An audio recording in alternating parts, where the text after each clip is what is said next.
Hello all my dear students, आज की इस बेहतरीन सेशन में आप सभी का बहुत बहुत स्वागत है। आज के सेशन में हम कंप्लीट करेंगे computer system overview. Computer science class 11 का बहुत ही इंपॉर्टेंट चैप्टर है और इसमें कंप्यूटर साइंस के बेसिक्स को समझाया गया है। तो पूरा चैप्टर आज हम समझेंगे, सभी टॉपिक्स को बहुत ही बेहतरीन डेफिनेशंस के साथ आप स्क्रीनशॉट ले सकते हैं और याद कर सकते हैं। मैं वादा करता हूं कि आपके एग्जाम्स में कंप्लीट मार्क्स आने वाले हैं।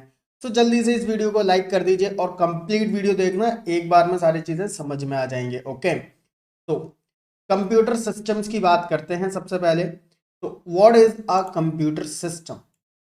कंप्यूटर सिस्टम बेसिकली एक इलेक्ट्रॉनिक मशीन होता है जिसके जरिए हम कंप्यूटिंग करते हैं, कंप्यूटर पर हम वर्क करते हैं। राइट, तो आप जानते हैं क्या क्या कंप्यूटर पर वर्क कर सकते हैं अभी तक, और अभी आपने क्लास 11th में कंप्यूटर साइंस ली है तो आप और भी एडवांस कंप्यूटर पर वर्क करोगे जैसे कि प्रोग्रामिंग। तो उन सभी के लिए कंप्यूटर सिस्टम यूज होता है।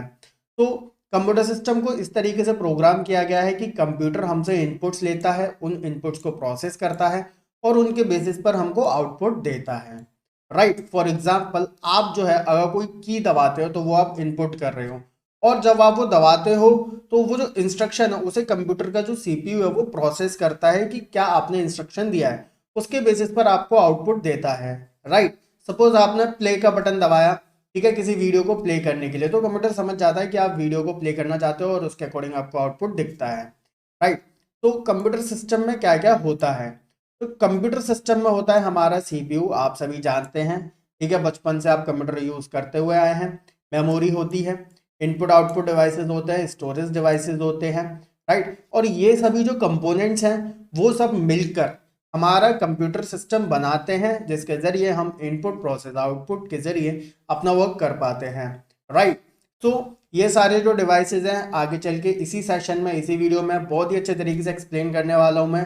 ठीक है, कनेक्टेड रहिएगा, सब्सक्राइब का बटन जरूर प्रेस कर दीजिएगा। ठीक है, और अपने क्लास के सभी स्टूडेंट्स को जल्दी से शेयर कर दो इस वीडियो को, ठीक है, ताकि सभी को बेनिफिट हो और सभी जो है एजुकेटेड हो और इंडिया का डेवलपमेंट हो। चलिए, सो कंप्यूटर्स कई टाइप के होते हैं जैसे कि सर्वर, पर्सनल डेस्कटॉप, लैपटॉप, ठीक है, कंप्यूटर, स्मार्टफोन। ज्यादातर इन सभी के नाम आपने सुने हुए होंगे। सर्वर क्या होता है? तो देखो, जो सर्वर एक कंप्यूटर होता है वो बहुत ही पावरफुल कंप्यूटर होता है जो कंपनीज जो है वो यूज करती हैं उनको। तो कंप्यूटर ही होता है पर it is very very powerful comparison with the general computer जो कि हम अपने कंप्यूटर लैब्स में इस्तेमाल करते हैं। राइट, क्योंकि कंपनीज का बहुत ज़्यादा टास्क होता है तो उसी के ज़रिए वो कंपनीज जो होती है अपने टास्क को परफॉर्म कर पाती हैं, जिस कंप्यूटर को बोलते हैं हम सर्वर। राइट, तो हार्डवेयर और सॉफ्टवेयर क्या होता है? तो हार्डवेयर का मतलब आप नाम से ही समझ पा रहे होंगे, फिजिकल और विजिबल कंपोनेंट। कंप्यूटर के ऐसे कंपोनेंट जो कि फिजिकल होते हैं और दिखते हैं हमको। ठीक है, जैसे कि मॉनिटर, सीपीयू, कीबोर्ड, माउस, ये सभी हार्डवेयर डिवाइसेस हो गए। सॉफ्टवेयर डिवाइसेस मतलब डिवाइसेस नहीं बोलेंगे हम इनको, सॉफ्टवेयर जो हम बोलेंगे उनको हम क्या बोलेंगे? सेट ऑफ इंस्ट्रक्शंस बोलेंगे। राइट, तो हार्डवेयर एंड सॉफ्टवेयर डिवाइसेस, मैं अक्सर स्टूडेंट्स को सुन लेता हूँ, सर हमें समझा दो हार्डवेयर और सॉफ्टवेयर डिवाइसेस क्या होते हैं, तो वो इनको एक जैसा यूज कर लेते हैं। तो हार्डवेयर होते हैं डिवाइसेस, सॉफ्टवेयर होते हैं हमारे सेट ऑफ इंस्ट्रक्शंस। राइट, तो सॉफ्टवेयर हमको इस्तेमाल हम करते हैं हमारे कंप्यूटर्स में, इसलिए क्योंकि सॉफ्टवेयर हमको हेल्प करते हैं हमारे हार्डवेयर को अलग अलग टास्क परफॉर्म करने में। ठीक है, और जो हार्डवेयर होता है वो सॉफ्टवेयर का इस्तेमाल करते हैं। राइट, क्योंकि अगर सॉफ्टवेयर नहीं होगा तो हार्डवेयर बिल्कुल भी वर्क नहीं करेगा। इतना सभी को समझ में आ गया? तो सॉफ्टवेयर किस तरीके से बनाए जाते हैं? ठीक है, लैंग्वेजेस का इस्तेमाल करके, प्रोग्रामिंग लैंग्वेजेस का इस्तेमाल करके, जिनके जरिए हम सेट ऑफ इंस्ट्रक्शंस को लिखते हैं। ओके, तो यहाँ पर आपके सिलेबस में है पाइथन, जिसको आप सीखोगे। यहाँ पर मैं आपको बता दूं पाइथन का पूरा जो है सिलेबस मैंने एक्सप्लेन किया हुआ है, जो आपको डिस्क्रिप्शन में भी मिल जाएगा, और यूट्यूब पर आप आओगे, आप सर्च करोगे पाइथन क्लास 11, पूरे वर्ल्ड में जो नंबर 1 ट्यूटोरियल है वो हमारा है, Python class 11 CBSE new syllabus. और इसमें जितने भी टॉपिक्स हैं आप अपने सिलेबस से कंपेयर कर लो, स्टार्टिंग में दिखाए हैं, बहुत ही अच्छे तरीके से एक्सप्लेन है। वर्ल्ड का नंबर 1 ट्यूटोरियल क्यों है? क्योंकि सबसे ज्यादा व्यूज हमारे ही इस ट्यूटोरियल पर है। तो इस वीडियो को देख लेना, ठीक है, और बहुत ही कम समय में यानी कि 2 आवर्स के अंदर अंदर पूरी पाइथन प्रोग्रामिंग आप मास्टर कर लोगे। डिस्क्रिप्शन में भी वीडियोस है, राइट, चैप्टर वाइज है। तो जैसा आपका मन करे आप सीख सकते हो। मैं सभी को सजेस्ट करूंगा कि सबसे पहले ये जो है ये वाली वीडियो जरूर देखें, और चैप्टर वाइज अगर आप करना चाहते हो तो उसके लिए डिस्क्रिप्शन में है आपके लिए ऑप्शन। ठीक है बच्चों, तो आपकी सारी ज़रूरतों का हम ख्याल रखते हैं। सब्सक्राइब का बटन ज़रूर प्रेस करना अगर नहीं किया है अभी तक। चलो सब्सक्राइब कर दो, जल्दी से आगे बढ़ते हैं। तो इनपुट एंड आउटपुट डिवाइसेस क्या होते हैं? तो इनपुट डिवाइसेस वो डिवाइसेस होते हैं जो हमको कंप्यूटर के अंदर डेटा को एंटर करने में हेल्प करते हैं। मैं यहाँ पे एक काम करता हूँ, मार्कर ले लेता हूँ या फिर जिसको हम बोलेंगे हाईलाइटर ले लेता हूँ। तो इनपुट डिवाइसेस वो होते हैं जो कंप्यूटर के अंदर डेटा को एंटर करने में हेल्प करते हैं, जैसे कि कीबोर्ड हो गया, माउस, माइक्रोफोन, वेबकैम। इनके जरिए हम कंप्यूटर में डेटा को डालते हैं। जैसे कीबोर्ड के जरिए हम टाइप करते हैं, माउस के जरिए हम क्लिक्स देते हैं, माइक्रोफोन के जरिए हम साउंड को एंटर करते हैं, वेबकैम के जरिए हम वीडियो और ऑडियो को एंटर करते हैं कंप्यूटर में। आउटपुट डिवाइस क्या होते हैं? आउटपुट डिवाइसेस वो डिवाइसेस होते हैं जो इनपुट हमने एंटर करा है, उन इनपुट का हमको क्या देते हैं, कुछ ना कुछ आउटपुट देते हैं प्रोसेस करके, राइट। क्योंकि जो भी हम इनपुट देंगे वो प्रोसेस किया जाएगा। कंप्यूटर समझता है कि क्या इंस्ट्रक्शन है, ठीक है। जो प्रोसेसिंग का जो कॉन्सेप्ट है वो आगे चल के अभी सीपीयू में एक्सप्लेन होगा और अच्छे तरीके से, ठीक है। तो प्रोसेस करते हैं और प्रोसेस करने के बाद हमको कुछ ना कुछ आउटपुट्स देते हैं, राइट। जैसे कि प्रिंटर के जरिए हमें प्रिंट मिलता है, मॉनिटर के जरिए हमको डिस्प्ले मिलता है, स्पीकर के जरिए हमारे पास साउंड आता है, राइट। तो जो हमारी तरफ से जाता है वो इनपुट डिवाइसेस के जरिए, जो आउटपुट डिवाइसेस क्या है, जो कंप्यूटर से हमारी तरफ आता है।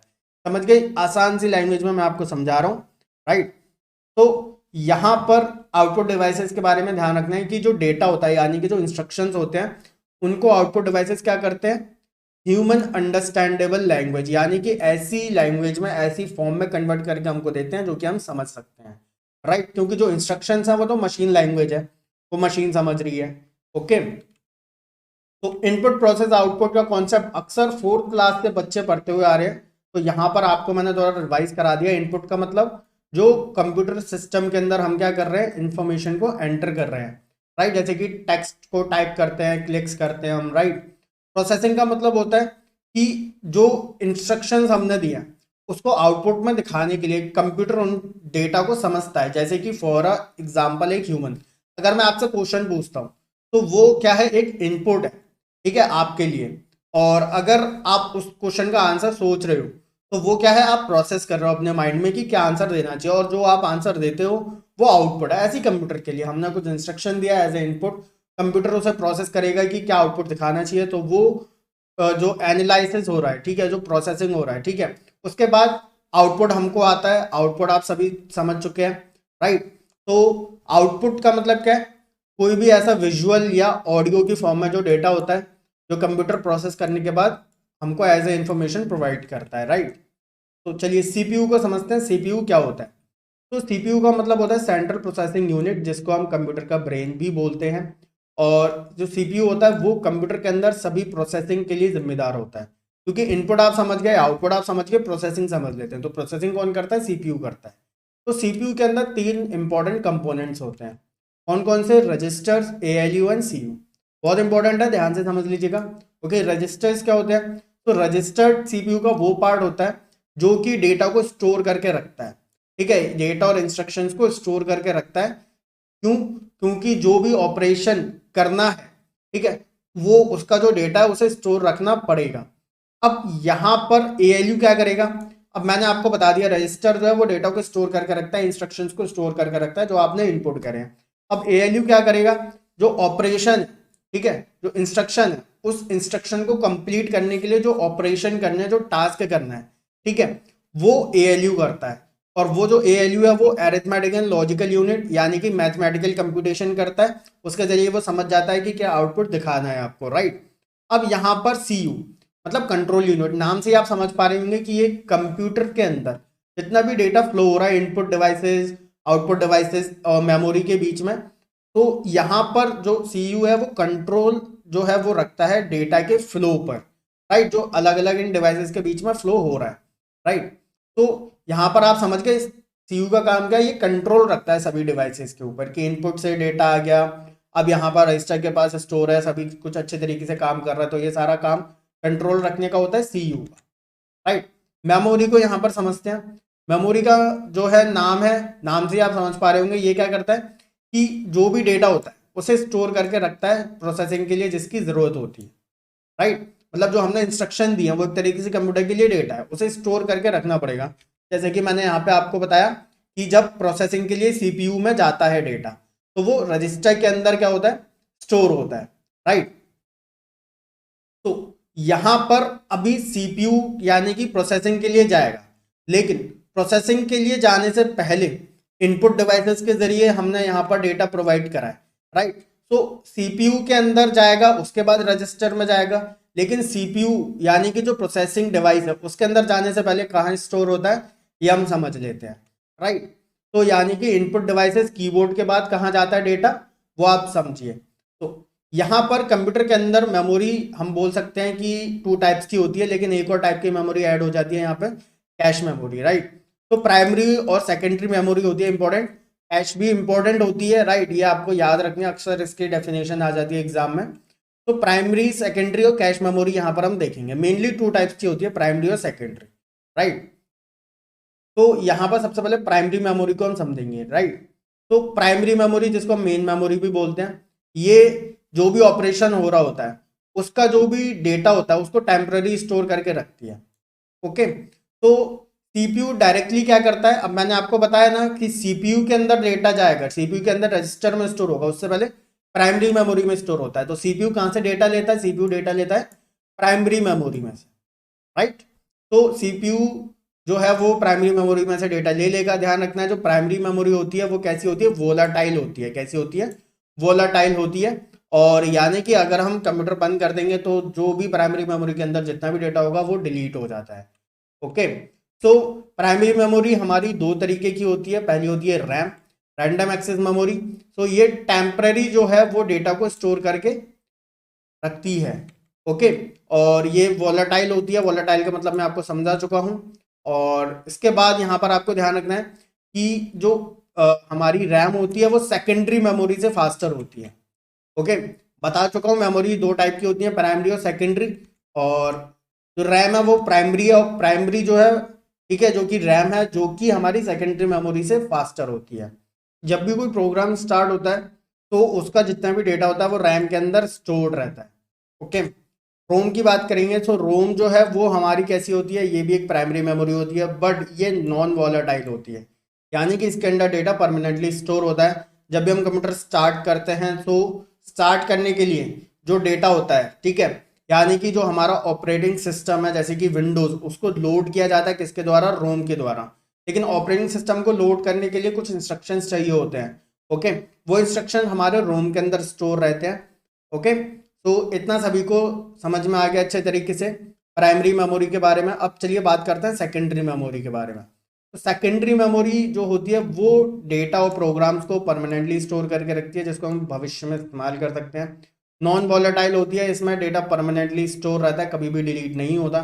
और जो सेकेंडरी मेमोरी होती है वो उसके अंदर बहुत ज़्यादा कैपेसिटी होती है, राइट। जैसे कि रैम, अगर हम रैम की बात करें तो 8 GB की रैम हो सकती है, 16 GB की रैम हो सकती है, ओके।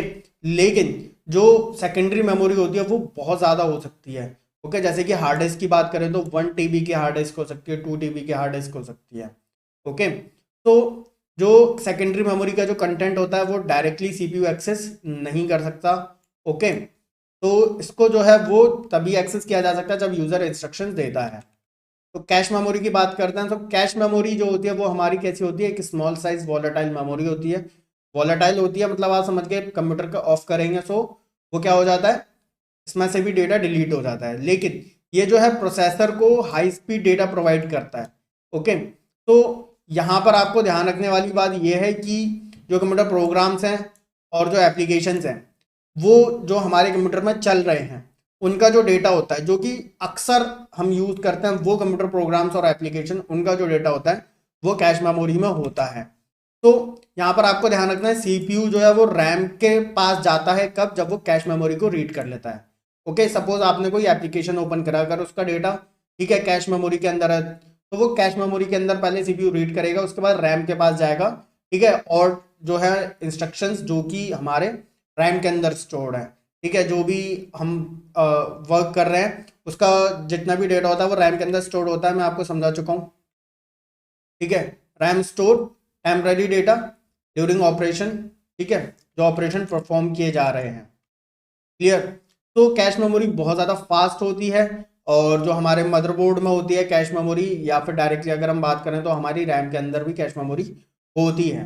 तो सबसे पहले सीपीयू जो होता है वो कैश मेमोरी के अंदर चेक करता है, और उसके बाद रैम के अंदर चेक करता है। ओके, तो इतना सभी को समझ में आ गया। कैश से होते हुए रैम, रैम से होते हुए सीपीयू के अंदर जो है वो डेटा ट्रांसफर होता है, और जो हमारे इंस्ट्रक्शंस हैं वो एग्जीक्यूट होते हैं। क्लियर। और सीपीयू के अंदर क्या होता है, रजिस्टर होता है। मेमोरी की यहाँ पर हमने बात कर ली है, तो चलिए बात करते हैं यूनिट्स ऑफ मेमोरी की।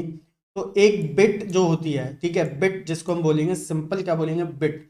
तो बिट जो होती है वो डेटा मेजरमेंट के लिए सबसे छोटी यूनिट होती है, और 8 बिट्स मिलकर बनाती हैं एक बाइट, और 4 बिट्स मिलकर बनाती हैं एक निबल, और 2 निबल्स मिलकर बना सकती हैं 1 बाइट। तो यहाँ पर आप समझ गए होंगे अलग अलग जो है डेटा मेजरमेंट के लिए यूनिट्स यहाँ पर दिखाई गई हैं। जैसे कि 1 किलो बाइट में 1024 बाइट्स होती हैं, 1 मेगाबाइट में 1024 किलो बाइट होती हैं। ऐसे ही बहुत ही फेमस एग्जांपल मैं यहाँ पर देना चाहूँगा आपको, वो ये है कि आपने रजनीकांत सर की मूवी देखी होगी रोबोट, जिसमें रोबोट का नाम था चिट्टी। तो उसकी कितनी मेमोरी थी, उसकी मेमोरी थी 1 जेटा बाइट, यानी कि 1024 एक्सा बाइट। और यहाँ पर आप समझ रहे हो 1 एक्सा बाइट में कितने हमारे पेटाबाइट होते हैं, total 1024 petabyte.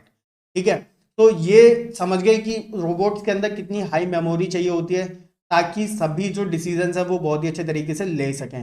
Right. Artificial intelligence, यहाँ पर आपने नाम सुना होगा चैट जीपीटी का, यहाँ पर आप सभी ने नाम सुना होगा। तो चैट जीपीटी के अंदर करीबन 600 जीबी का डेटा डालकर ट्रेन किया गया है। ठीक है, तो यहाँ पर ध्यान रखना है, जितना ज़्यादा जो है चैट जीपीटी को हम अच्छा बनाना चाहेंगे, उतना ज़्यादा हमको डेटा एंटर करना पड़ेगा, ताकि चैट जीपीटी के अंदर सभी इंफॉर्मेशन आ जाए। चैट जीपीटी जानते हैं ना क्या होता है? अगर नहीं जानते तो चैनल को सब्सक्राइब करो, हमारे चैनल पर आपको मिल जाएगा चैट जीपीटी क्या है। एक आर्टिफिशियल इंटेलिजेंस की एक ऐसी बेहतरीन वेबसाइट है जहाँ पर आप जो है बहुत ही अमेजिंग जो सिस्टम है उसको देख सकते हो। ठीक है, तो यहाँ पर चैनल को सब्सक्राइब करके देख लेना चैट जीपीटी क्या है, हमारे चैनल पर वीडियो मिल जाएगी, डिस्क्रिप्शन में भी आपको वीडियो मिल जाएगी।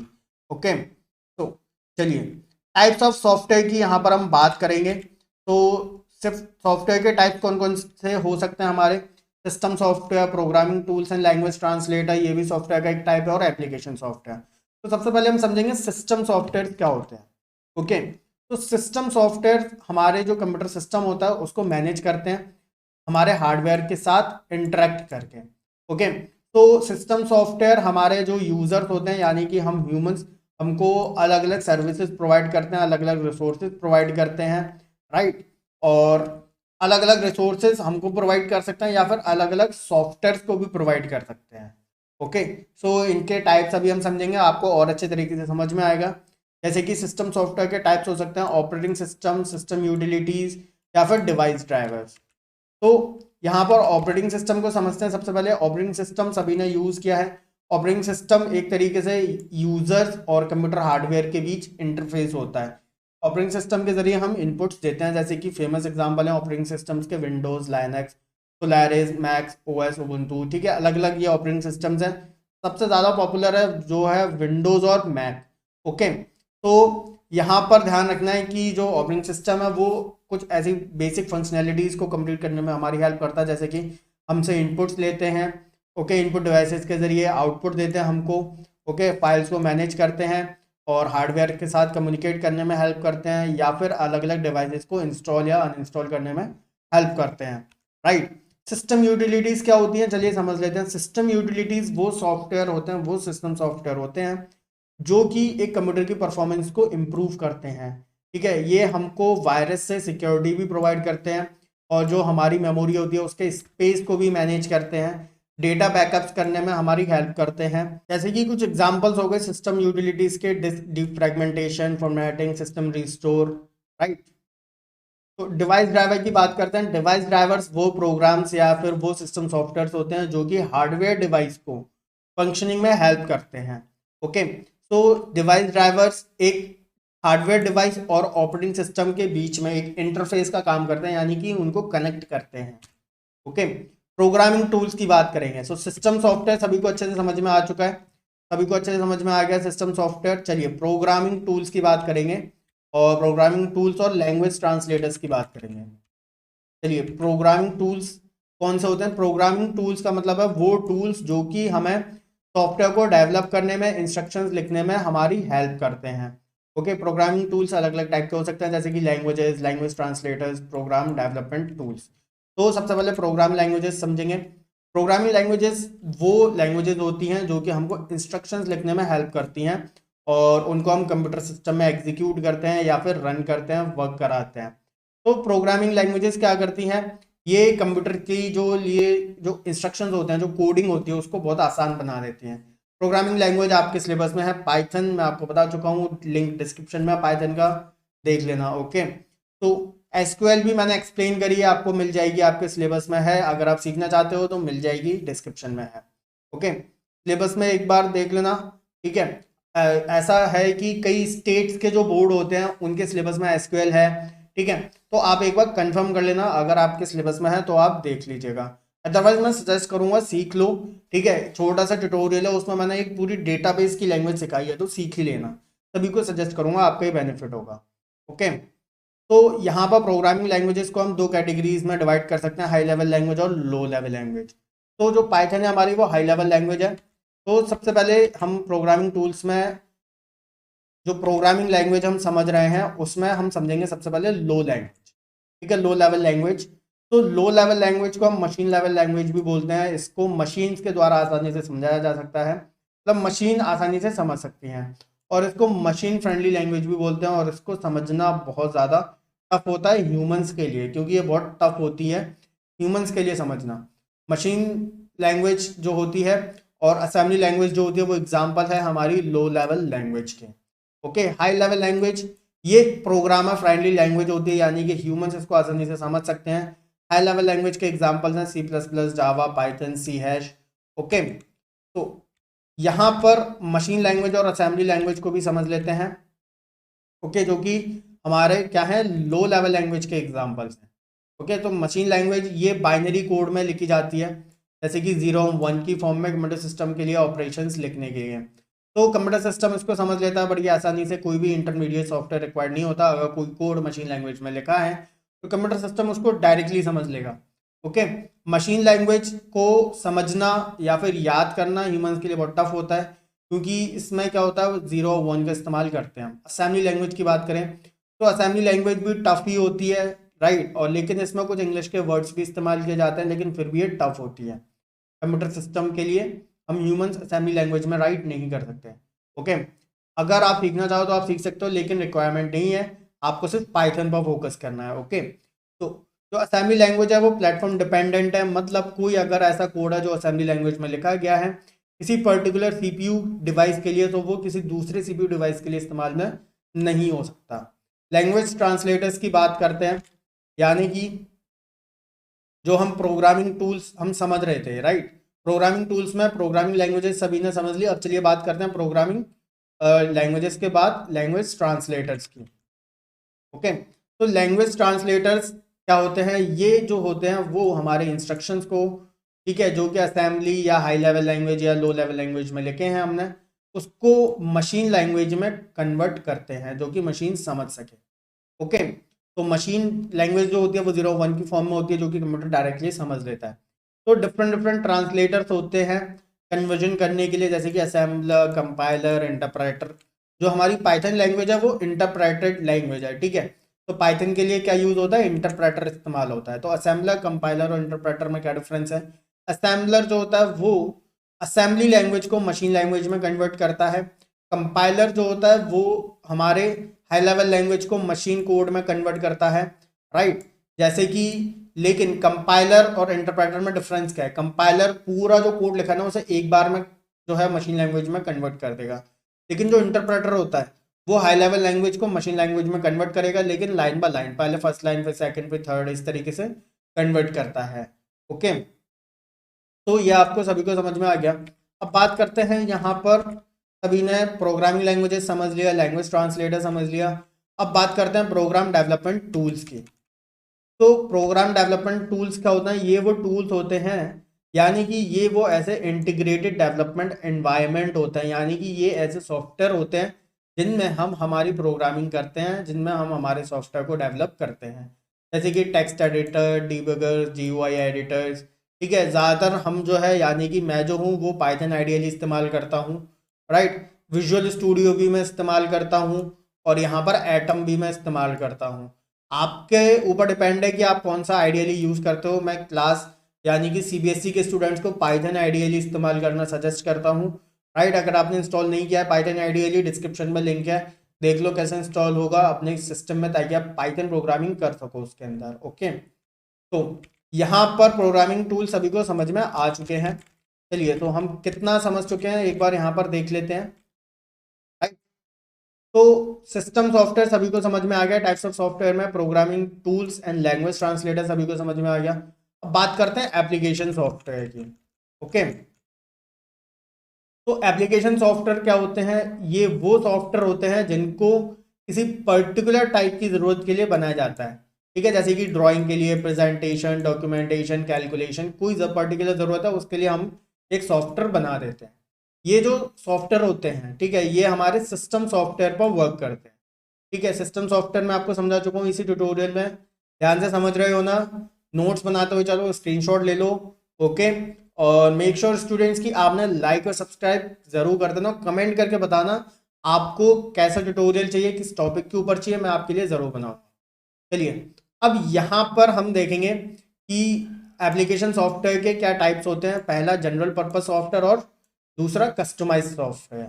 ओके, तो जनरल पर्पस सॉफ्टवेयर कौन सा होता है? जनरल पर्पस सॉफ्टवेयर वो होते हैं जो किसी जनरल पर्पस टास्क के लिए बनाए जाते हैं। जैसे कि हमको कुछ जैसे कि कैलकुलेशन करना है, डेटा स्टोर करना है, टेबल्स बनानी है, ग्राफ्स के लिए स्प्रेडशीट्स, फोटो एडिटिंग करनी है फोटोशॉप, इंटरनेट को इस्तेमाल करना है तो उसके लिए ब्राउजर्स जैसे कि क्रोम। तो ये जनरल पर्पस टास्क हो गए। ओके, कस्टमाइज सॉफ्टवेयर कौन सा होता है? ये वो सॉफ्टवेयर होता है जो किसी पर्टिकुलर जरूरत के लिए बनाए जाते हैं, किसी पर्टिकुलर इंडिविजुअल या किसी ऑर्गेनाइजेशन की डिमांड पर। जैसे कि आपको कोई स्कूल है, आपको अपने स्कूल का डेटा मैनेज करना है कि किसकी फीस आ गई, कितने बच्चों की आज अटेंडेंस हुई है, कितने टीचर्स की आज अटेंडेंस हुई है, या फिर किस बच्चे के किस एग्जाम में कितने मार्क्स आए हैं। यानी कि पर्टिकुलर कोई एक ऑर्गेनाइजेशन है, उसकी अपनी ज़रूरतें होती हैं, उन ज़रूरतों को एक जगह अच्छे से स्टोर करने के लिए हम जो सॉफ्टवेयर बनाते हैं वो कस्टमाइज सॉफ्टवेयर होते हैं। जैसे कि school management system, hospital management system, inventory management system, payroll management system. मैं आपको बताना चाहूँगा स्टूडेंट्स, हमारे चैनल पर आपको अलग अलग टाइप के ये सभी कस्टमाइज सॉफ्टवेयर किस तरीके से बनाओगे आप अपने पाइथन प्रोग्रामिंग का इस्तेमाल करके, ये सभी मैंने एक्सप्लेन करे हुए हैं। और चैनल पर विजिट करो, प्लेलिस्ट सेक्शन में पाइथन प्रोजेक्ट्स नाम की प्लेलिस्ट है, वहां पर देख लो। ओके, या फिर आप सिंपली इतना भी कर सकते हो, जैसे कि आप जो है पाइथन प्रोजेक्ट्स, ठीक है, यूट्यूब पर सर्च करो टॉपर जी। ठीक है, तो आपको अलग अलग जो है पाइथन प्रोजेक्ट्स मिल जाएंगे, राइट, बने हुए। ओके, तो यहाँ पर आप देख सकते हो। ओके, जो भी प्रोजेक्ट्स आप सीखना चाहो आप सीख सकते हो। प्रोजेक्ट्स को सीखना पता है क्यों बेनिफिशियल होता है? क्योंकि प्रोजेक्ट्स के अंदर पूरी जो कोडिंग होती है ना वो इस्तेमाल होती है और सारे टॉपिक्स रिवाइज हो जाते हैं। मतलब 30 मिनट्स के प्रोजेक्ट्स में आप पूरे साल का सिलेबस रिवाइज कर सकते हो। तो मेरे कई स्टूडेंट्स क्या करते हैं, पूरा सिलेबस समझ लिया, ठीक है, उसके बाद क्या करते हैं कि जो प्रोजेक्ट्स होते हैं उन्हें देखने लग जाते हैं 30-30 मिनट्स के प्रोजेक्ट्स, क्योंकि सारे कॉन्सेप्ट रिवाइज हो जाते हैं उनके। ओके, तो प्रोजेक्ट समझना बहुत इंपॉर्टेंट होता है। चलिए अब बात करते हैं ऑपरेटिंग सिस्टम की। तो ऑपरेटिंग सिस्टम वो सॉफ्टवेयर होता है जो हम यूजर और कंप्यूटर हार्डवेयर के बीच इंटरफेस का काम करता है। जो ऑपरेटिंग सिस्टम होता है वो भी एक तरीके का सिस्टम सॉफ्टवेयर होता है। अलग अलग ऑपरेटिंग सिस्टम है, जैसे कि Windows, Linux, Solaris, Mac OS. ठीक है, और यहाँ पर एक बहुत ही पॉपुलर ऑपरेटिंग सिस्टम है भार ओएस, BHAROS। ये बनाया गया है IIT मद्रास और JNK ऑपरेशन प्राइवेट लिमिटेड, एक कंपनी है, इन दोनों ने मिलकर बनाया है। और ये एक एंड्रॉइड बेस्ड, ठीक है, मोबाइल का जो है वो ऑपरेटिंग सिस्टम है एंड्रॉइड बेस्ड। ओके, तो ये आप समझ पा रहे हो कि इंडिया में भी मोबाइल के ऑपरेटिंग सिस्टम डेवलप हो रहे हैं। हालांकि गूगल के ज्यादातर होते हैं ऑपरेटिंग सिस्टम एंड्रॉयड वाले, या फिर इसके होते हैं एप्पल के होते हैं। तो यहाँ पर इंडिया का खुद का डेवलप हुआ है, तो है ना एक अच्छी न्यूज। इसी बात पर जल्दी से लाइक कर दो, ठीक है। और मेरे जो वीडियोस देखोगे ना उसमें मैं आपको जनरली बहुत ही अच्छी इंफॉर्मेशन देता हूँ सिलेबस के साथ साथ, ताकि आप रहो हमेशा एक कदम आगे। ओके स्टूडेंट्स, तो चलिए ऑपरेटिंग सिस्टम सभी को समझ में आ गया। तो ऑपरेटिंग सिस्टम जो होते हैं वो हमारा जो कंप्यूटर होता है या फिर हमारा कोई भी डिवाइस है, ठीक है, उसमें कुछ ऐसी इंपॉर्टेंट फंक्शनैलिटीज को करने में हमारी हेल्प करता है, जैसे कि इनपुट डिवाइसेस से इनपुट लेना, डिस्प्ले दिखाना, फाइल और डायरेक्टरीज को मैनेज करना, ओके, और हार्डवेयर के साथ जो है कम्युनिकेट करना, अलग अलग पेरिफेरल डिवाइसेस को इंस्टॉल या अनइंस्टॉल करना। पेरिफेरल डिवाइसेस अलग अलग कौन सा होगा, जैसे कि प्रिंटर आप कनेक्ट कर रहे हो, ठीक है, अपना स्पीकर आप कनेक्ट कर रहे हो, मतलब अलग से जो डिवाइसेस कनेक्ट करते हैं, these are called peripheral devices. तो ऑपरेटिंग सिस्टम के क्या क्या फंक्शंस हैं, जैसे कि communication management, resource management, process management, file management, memory management, okay. तो यहाँ पर सबसे पहले समझते हैं कम्युनिकेशन मैनेजमेंट। कम्युनिकेशन मैनेजमेंट क्या होता है, इसमें हम क्या करते हैं, जो अलग अलग हमारे पेरिफेरल डिवाइसेस होते हैं, जैसे कि प्रिंटर, माउस, कीबोर्ड या फिर मॉनिटर, ठीक है, इनको कम्युनिकेट करवाने में हेल्प करता है। तो ऑपरेटिंग सिस्टम क्या करता है, ड्राइवर्स का इस्तेमाल करता है इन अलग अलग पेरिफेरल डिवाइसेस को आइडेंटिफाई करने में, और जब इनको आइडेंटिफाई कर लेता है, उनकी प्रॉपर्टीज को समझ लेता है, तो उसके साथ इंटरेक्ट करने में यूजर्स की मदद करता है, राइट। तो रिसोर्स मैनेजमेंट समझते हैं। रिसोर्स मैनेजमेंट का मतलब है कि जो ऑपरेटिंग सिस्टम है वो क्या करेगा कि अलग अलग जो रिसोर्सेज हैं, जैसे कि मेमोरी, सीपीयू, टाइम या फिर इनपुट आउटपुट डिवाइसेस, ठीक है, इनको अलग अलग टास्क के लिए, ठीक है, या फिर अलग अलग ऑपरेशंस के लिए मैनेज करेगा कि हमारा जो कंप्यूटर सिस्टम है वो बहुत ही ऑप्टिमम जो है, बहुत ही अच्छी परफॉर्मेंस हमको दे। कि जैसे कि सपोज करो आपने कोई एक टास्क दे रखा है, अब उस टास्क को अब आप ये समझो कि सीपीयू प्रोसेस करेगा, ठीक है। अब यहाँ पर ऑपरेटिंग सिस्टम का काम ये है कि अगर आपने कोई अगर दूसरा टास्क और दे दिया, तो पहला वाला टास्क है उसको पहले प्रायोरिटी पे रखेगा, ठीक है। तो यहाँ पर रिसोर्स मैनेजमेंट होता है कि सीपीयू एक रिसोर्स है, मेमोरी एक रिसोर्स है, उसके अंदर पहले से कोई टास्क चल रहा है, ओके, अब उसको वो मैनेज करेगा। अगर आप टास्क पे टास्क दिए जाओगे तो आपके सिस्टम हैंग होने लगता है, लेकिन कई ऐसे सिस्टम्स होते हैं जो कि बहुत पावरफुल होते हैं, जैसे कि अगर आप i3 i5 लोगे, अच्छा लेटेस्ट आप क्या लोगे, प्रोसेसर लोगे, लेटेस्ट जनरेशन का प्रोसेसर लोगे, अच्छी मेमोरी लोगे, तो आप कितने भी टास्क दो, रिसोर्स बहुत ही अच्छे तरीके से मैनेज होती है, ओके। प्रोसेस मैनेजमेंट की बात करेंगे तो प्रोसेस मैनेजमेंट का मतलब होता है कि जो सीपीयू होता है वो क्या करेगा, सीपीयू अलग अलग जो आपके टास्क है उनको प्रोसेस करेगा, ओके, लेकिन उनके लिए पूरा मैनेज करना पड़ता है किस टास्क को कितने टाइम के लिए सीपीयू को प्रोवाइड करना है, और क्या शेड्यूलिंग रखनी है, यानी कि किस पर्टिकुलर टास्क के लिए कितना टाइम रहेगा, ओके। अलग अलग ऑपरेशंस होते हैं।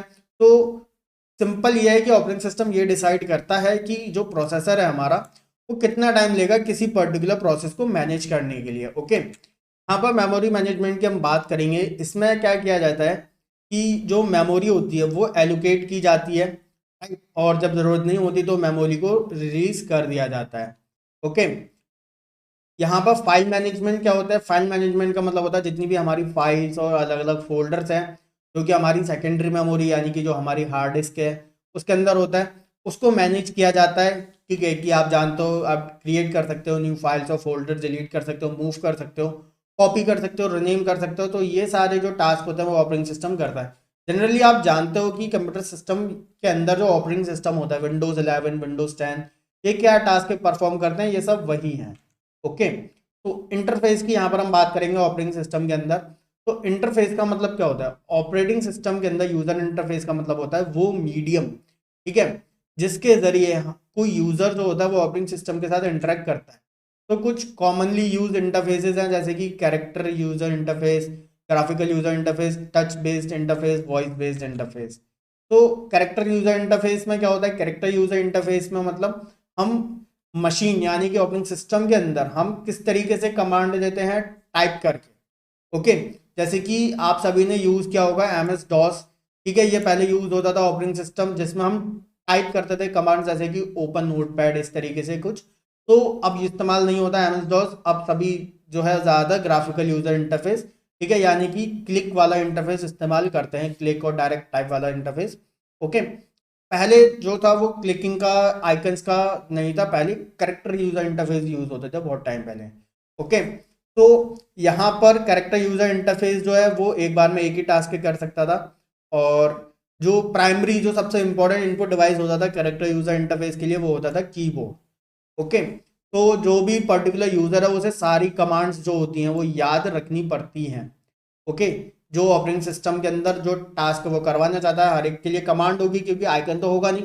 जैसे कि फोटोशॉप ओपन करना है तो डायरेक्ट क्लिक करो, सेलेक्ट करो, ठीक है, लेकिन पहले कमांड्स होती थी। ओके, तो चलिए ग्राफिकल यूजर इंटरफेस, जिसको हम आजकल सभी यूज करते हैं, जिनमें आइकन्स होते हैं, इमेजेस होते हैं, बटन्स, मेन्यूज, ठीक है, जिसके जरिए हम आसानी से ऑपरेटिंग सिस्टम के साथ इंटरेक्ट कर सकते हैं। और जो सबसे इंपॉर्टेंट जो डिवाइस होता है ग्राफिकल यूजर इंटरफेस में वो होता है माउस। ओके, तो जीयूआई बेस्ड जो एप्लीकेशंस होती हैं वो एक बार में एक से ज़्यादा टास्क कर सकती हैं। ओके, तो जैसे कि आप सभी जानते ही हैं, चाहे फोटोशॉप ओपन कर लो, यूट्यूब ओपन कर लो, क्रोम ओपन कर लो, एक बार में कई ज़्यादा एप्लीकेशंस ओपन कर सकते हैं। अगर आपका कंप्यूटर सिस्टम बढ़िया है, और मैं सभी को सजेस्ट करूंगा कि i3 लेना ही चाहिए। अगर कंप्यूटर ले रहे हो तो मिनिमम i3 लो, ठीक है, या फिर आप Ryzen 3 लो। ओके, और लेटेस्ट जनरेशन का प्रोसेसर लो, मेमोरी लो काफ़ी अच्छी, ठीक है, रैम कम से कम 16 GB रैम होनी चाहिए। ओके, और एग्जाम्पल है ग्राफिकल यूजर इंटरफेस वाले ऑपरेटिंग सिस्टम के विंडोज, मैकिन्टोश, उबुंटू, ठीक है। तो टच बेस्ड इंटरफेस कौन सा होते हैं? टच बेस्ड इंटरफेस वो इंटरफेस होते हैं जो कि हमारे मोबाइल हो गए हमारे, फॉर एग्जांपल, जिसमें हम ऑपरेटिंग सिस्टम के साथ टच करके, ठीक है, इंटरेक्ट करते हैं। ओके, एग्जांपल है एंड्रॉयड, विंडोज, ठीक है, आईओएस, एप्पल का होता है iOS. Okay, voice based interface यानी कि जिसमें हम सिस्टम के साथ वॉइस के साथ इंटरेक्ट करते हैं, जैसे कि गूगल का हो गया, विंडोज का हो गया कॉर्टेना, ओके गूगल हो गया, या फिर आईओएस का हो गया सिरी। ओके, तो अभी जैसे मैंने बोला ना ओके गूगल, तो मेरे फोन में जस्ट ओपन हो गया ओके गूगल, राइट। तो यहाँ पर वॉइस बेस्ड इंटरफेस होता है, काफी अच्छा होता है, राइट, जिसमें हम सिंपल अपने वॉइस से कुछ भी बोल के टास्क करवा सकते हैं। ओके,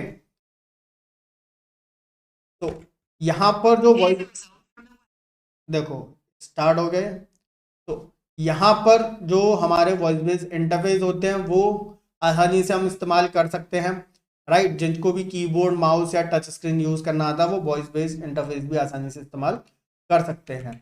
तो जेस्टर बेस्ड इंटरफेस कौन सा होते हैं? जिसमें हम जेस्चर से जो है वो इंटरेक्ट करते हैं, जैसे कि कई मोबाइल्स ऐसे होते हैं जिसमें हम वेव करके फोटो क्लिक कर सकते हैं विदाउट टच किए बिना स्क्रीन को, ठीक है। या फिर जेस्चर बेस्ड इंटरफेस जैसे गेम्स होते हैं जिनमें हम जेस्चर्स का इस्तेमाल करते हैं फोन को टिल्ट करके, राइट। जैसे कि आपका कैमरा होता है, ठीक है, लॉक अनलॉक हो जाता है आपका फोन, ठीक है, किसके जरिए? कैमरा के जरिए। तो वो जेस्चर है जिसमें आप ना तो क्लिक कर रहे हो, ना ही आप क्या कर रहे हो, कोई वहां पर आप अपना टच कर रहे हो, सिंपल जेस्चर दे रहे हो।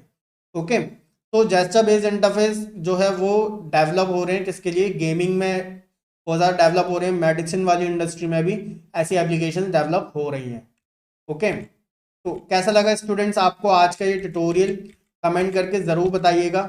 और यहाँ पर मैंने 4 टाइप बताए थे आपको ऑपरेटिंग सिस्टम के, ठीक है, इंटरफेस के 4 टाइप बताए थे, लेकिन 5 मैंने एक्सप्लेन कर दिए: character, graphical, touch, voice and gesture. Okay, तो बहुत ही बेहतरीन रहा आज का ये सेशन। लाइक का बटन जरूर प्रेस करिएगा, सभी स्टूडेंट से रिक्वेस्ट है मेरी, और सब्सक्राइब जरूर कर दीजिए। पूरा सिलेबस आपका कवर्ड है, लिंक जो है वो डिस्क्रिप्शन में है सभी ट्यूटोरियल्स का, ध्यान से देख लेना। और अगर आपने सब्सक्राइब नहीं करा है तो प्लीज सब्सक्राइब कर दो, प्लीज, ये मेरी रिक्वेस्ट है। और शेयर जरूर करो अपने सभी क्लासमेट्स के साथ, सभी के साथ शेयर कर दो, क्योंकि अगर सभी जो है अच्छा समझ लेंगे तो आपकी क्लास का परफॉर्मेंस इंप्रूव होगा, आपके टीचर्स की जो है वो वाही होगी, और इसके साथ ही साथ इंडिया का बेनिफिट होगा, पूरे सीबीएसई का बेनिफिट होगा। तो चलिए जल्दी से लाइक का बटन करो, दबाओ, और सब्सक्राइब करो और शेयर करो अभी अपने सभी फ्रेंड्स के साथ। ओके स्टूडेंट्स, मिलेंगे एक और न्यू ट्यूटोरियल में, इसका लिंक डिस्क्रिप्शन में है। ओके, तब तक के लिए bye bye, take care everyone.